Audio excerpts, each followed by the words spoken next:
संवेदनशील और अमानवीय। What is he speaking on? यहां तक कि उल्टा धमकाने वाला रवैया अपना रही है। आज ही भारतीय जनता पार्टी के महिला मोर्चा के जिसमें महिला मोर्चा के अध्यक्ष, हमारे पश्चिम बंगाल की महिला पदाधिकारी, महिला सांसद और विधायक, उनको जाने से रोका गया। कल हमारे प्रदेश अध्यक्ष सुकांतो मजूमदार जी को बलपूर्वक वहां जाने से रोका गया और अब वहां की सरकार ने वहां धारा 144 लागू कर दी है। और इतना ही नहीं, मीडिया के लोग भी जो रिपोर्ट कर रहे हैं उनको सिर्फ धमकाया नहीं जा रहा, उन पर एफआईआर भी की जा रही है।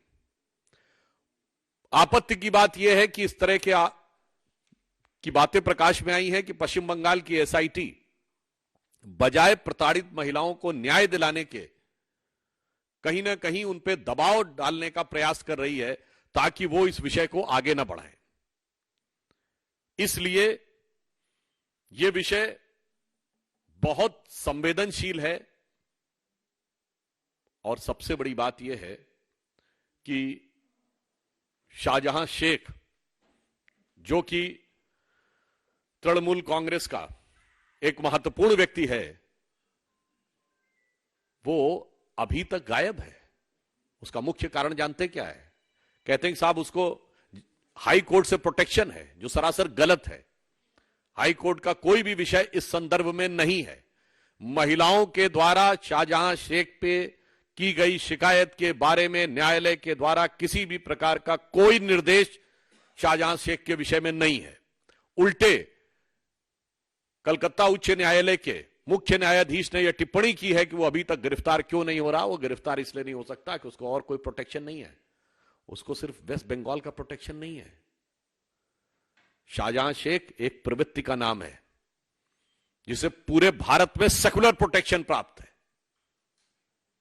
ये एक पर्टिकुलर मानसिकता है जो कितने भी प्रकार के अपराध कर ले, आतंकवाद कर ले, दलित आदिवासी महिलाओं को प्रताड़ित कर ले, मगर उन्हें सदा सर्वदा प्रोटेक्शन प्राप्त रहता है।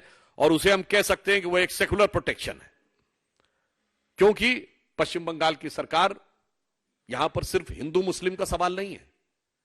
मुस्लिम समाज के जो कट्टरपंथी और आपराधिक तत्व हैं, वो चाहे शाहजहां शेख हो, शेख सिराजुद्दीन हो या जहांगीर, ऐसे ही तत्वों के माध्यम से अपनी सत्ता को बरकरार रखने का जो प्रयास है वो बहुत ही निंदनीय है।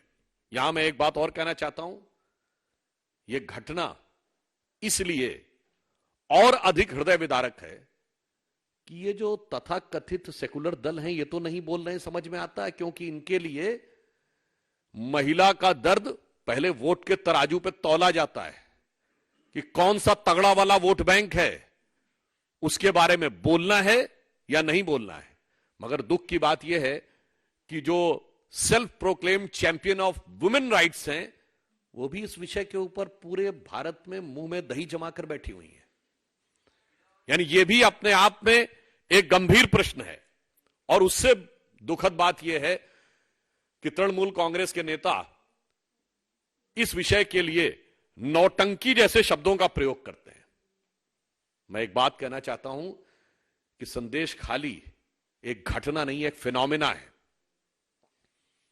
जो लोग कहते हैं ना कि इतिहास को भूल जाओ, तो मैं याद दिलाना चाहता हूं, यह एक फिनोमिना है जिसने बंगाल को पिछली शताब्दी और उससे पहले की शताब्दी से भी बर्बाद किया है। एक जनश्रुति है बंगाल में कि सिराजुद्दौला के जमाने में इसी प्रकार की घटनाएं होती थीं। महिलाओं को उठा लिया जाता था और उनके साथ बदसलूकी की जाती थी। और मैं यह भी याद दिलाना चाहता हूं, ये संदेश खाली सिर्फ संदेश खाली नहीं है। आज से ठीक 78 साल पहले जो नोआखाली में हुआ था, वही आज संदेश खाली में उसकी शुरुआत है। 16 अगस्त 1946 को जब बंगाल के तत्कालीन मुख्यमंत्री शहीद हुसैन सोहरावर्दी ने पूरे पुलिस प्रोटेक्शन में हिंदुओं का नरसंहार कराया था, जो सोहरावर्दी ने किया था, उसी नक्शे कदम पे ममता बनर्जी है। तो नोआखाली से लेकर संदेश खाली तक ये बंगाल के दर्द की एक दर्दनाक दास्तां है, जो सिर्फ इस बात पर प्रेरित है कि 46 में भी ये सोचते थे कांग्रेस के नेता कि चुप बैठे रहो,